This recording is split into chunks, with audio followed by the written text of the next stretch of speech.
औज़ु बिल्लाहि मिनश शैतानिर रजीम बिस्मिल्लाहिर रहमानिर रहीम दर्स नंबर 1 माह रमजानના ફઝાઇલ હઝરત રસૂલ ખુદા સલ્લલ્લાહુ અલૈહિ વસલ્લમ ફરમાવે છે કે દર વર્ષે માહ રમજાનને આવવા પહેલા જન્નતને શણગારવામાં આવે છે અને જ્યારે માહ રમજાનની પહેલી રાત થાય છે ત્યારે જન્નતની હૂરો જન્નતના પોતાના રૂમમાંથી બહાર આવે છે અને અવાજ આપે છે કે એવું કોઈ છે જે નેક કાર્યો કરી અલ્લાહ પાસે અમારી માંગણી કરે. પછી હૂરો જન્નતના ખજાનેદાર રિઝવાનને પૂછે છે કે આજે કઈ રાત છે? તો રિઝવાન જવાબ આપે છે કે આજે નેક સુરત નેક અમલવાળી માહ રમજાનની પહેલી રાત છે. મોહમ્મદ સલ્લલ્લાહુ અલૈહિની ઉમ્મતના રોઝેદારો માટે જન્નતના દરવાજા ખોલી નાખવામાં આવ્યા છે. પછી અલ્લાહ ફરમાવે છે, એ રિઝવાન, જન્નતના દરવાજા ખોલી નાખ અને મોહમ્મદ સલ્લલ્લાહુ અલૈહિની ઉમ્મતના રોજેદારો માટે જહન્નમના દરવાજા બંધ કરી દે.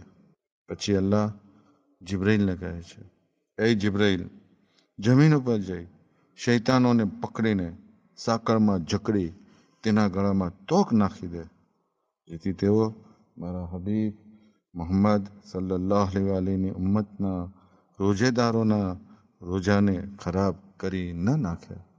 ભરોસાપાત્ર સનદ સાથે ઇમામે અલી રઝા અલી ઇસ્લામથી રિવાયત છે કે હઝરત રસૂલ ખુદા સલ્લલ્લાહુ અલૈહિ શાબાન મહિનાની છેલ્લી તારીખે ખુતબો પઢીને ફરમાયું, એ લોકો, તમારી સામે અલ્લાહનો મહિનો આવ્યો છે. તે મહિનો છે કે જેમાં તમે અલ્લાહના મહેમાન તરીકે બોલાવવામાં આવ્યા છો. આ રમજાન એ મહિનો છે કે જેમાં આપણે અલ્લાહના મહેમાન છીએ અને આ મહિનાની અઝમતને આપણે ઓળખીએ. આગળ ફરમાવે છે કે એ મહિનામાં શ્વાસ લેવો તસ્બીહનો સ્વાબ છે. શ્વાસ તો હલતો જ હોય, શ્વાસ લેવાનો ન હોય. શ્વાસ અટકી જાય તો ઇન્ના લિલ્લાહનો મેસેજ આવી જાય.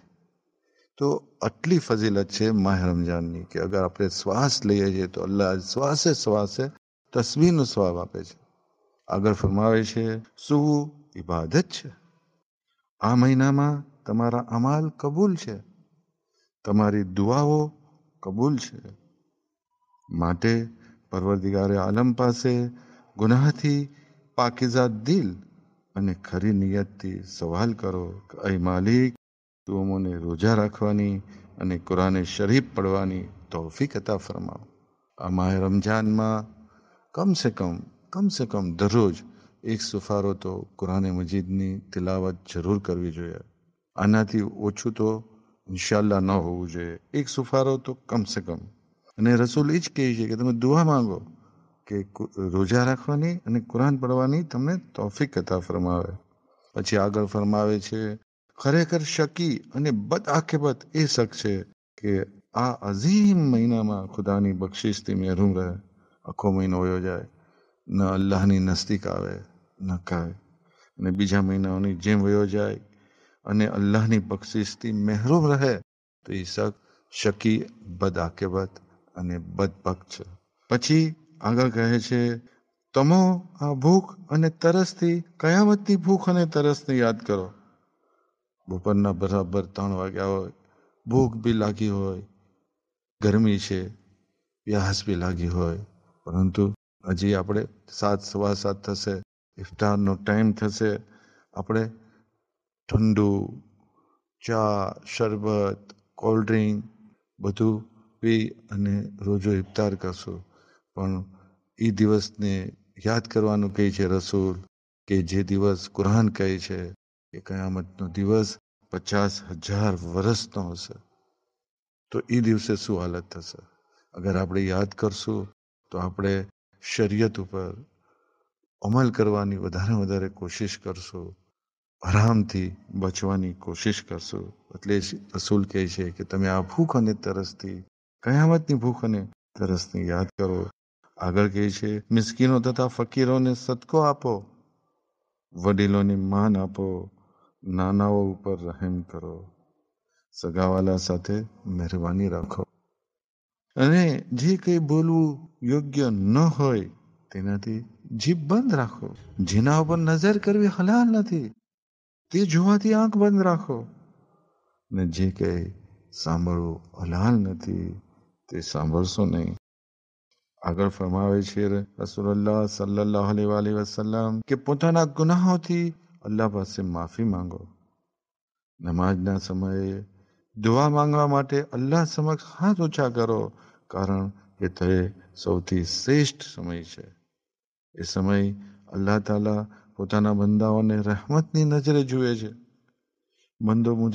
બંદો મુનાજાત કરે ત્યારે તેઓને જવાબ આપે છે, તે પુકારે ત્યારે લબ્બૈક કહે છે અને દુઆને કબૂલ કરે છે.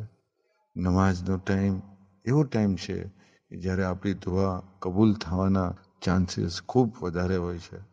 તો ફરમાવે છે કે નમાઝ પછી અલ્લાહ પાસે આપણી હાજત માંગવી જોઈએ, આપણી દુઆઓ માંગવી જોઈએ. બીજો ટાઈમ બહુ અહેમ તરીન ટાઈમ દુઆ કબૂલ થવાનો છે રોજુ ખોલતી વખતે ઇફતારનો ટાઈમ.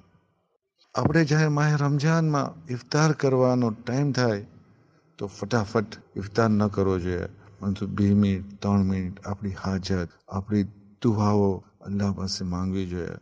અગર એ ટાઈમે આંખમાંથી આંસુ બી નીકળી ગયા તો એ બહુ અઝીમ આદત હશે કે આપણા દુઆ કબૂલ થવાના ખૂબ જ વધારે ચાન્સ હોય છે. તો ઇફતાર વખતે ખાસ આપણે હાજત માંગશું.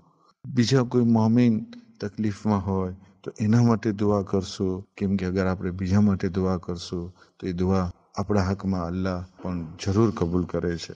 તો 2 ટાઈમ, ઇફતાર વખતે અને બીજી જ્યારે આપણે નમાઝનો ટાઈમ થાય ત્યારે આ દુઆ આપણે કરવાની છે. આ 2 ટાઈમ છે કે જ્યારે દુઆ કબૂલ થવાના ચાન્સીસ ખૂબ જ વધારે હોય છે. બાકી આપણે હરેક વખતે દુઆ કરવી જોઈએ, અલ્લાહ કબૂલ કરવાવાળો હોય છે. રસૂલુલ્લાહ આગળ ફરમાવે છે, એ લોકો તમારી પીઠ ગુનાહોથી ભારે થઈ ગઈ છે, માટે આ મહિનામાં સજદામાં વધારે વાર લગાડીને ગુનાહના ભારથી પીઠ હલકી કરો. જાણી લ્યો કે અલ્લાહે પોતાની ઇજ્જત અને જલાલની કસમ ખાધી છે કે આ મહિનામાં નમાઝ પઢનારા અને સજદો કરનારને અઝાબ નહીં કરે.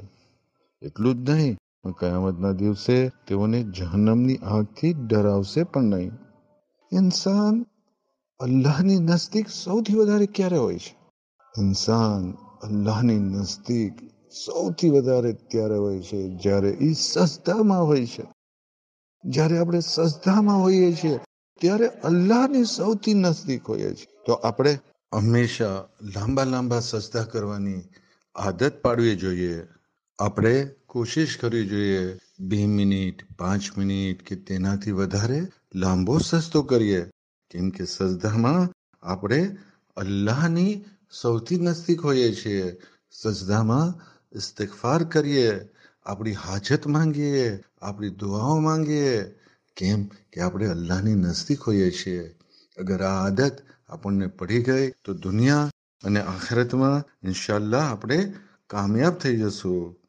પછી આગળ રસૂલુલ્લાહ સલ્લલ્લાહુ અલૈહિ વસલ્લમ ફરમાવે છે, એ લોકો તમારામાંથી જે કોઈ આ મહિનામાં મોમિનને રોજો ખોલાવશે તેને બંદો આઝાદ કરવાનો સવાબ મળશે અને તેના ગુનાહ માફ થઈ જશે.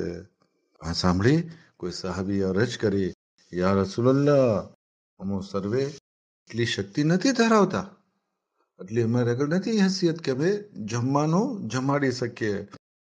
રસૂલુલ્લાહ સલ્લલ્લાહુ અલૈહિ ફરમાયું, એટલી શક્તિ ન હોય તો ખજૂરની અડધી પેશીથી અથવા પાણીના ઘૂંટથી રોજો ખોલાવી જહન્નમથી બચો, કારણ કે જેની એથી વધારે શક્તિ ન હોય તેને આટલી જ બાબતમાં અલ્લાહ સવાબ અતા ફરમાવે છે.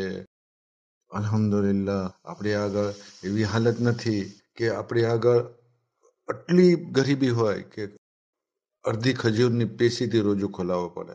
નહીં, અલ્હમ્દુલિલ્લાહ, અલ્લાહે જનરલ બધાને આપ્યું છે. તો તો માહ રમઝાનમાં સગાવાલાને, બીજા મોમિનોને જેટલું બની શકે એટલું કમસે કમ એકવાર રોજો ખોલવાનું આપણે રાખવું જોઈએ. આ સાથે આ દર્શ આપણે અહીં પૂરો કરીએ છીએ. વ આખિરુ દાવાના અનિલ હમ્દુલિલ્લાહિ રબ્બિલ આલમીન.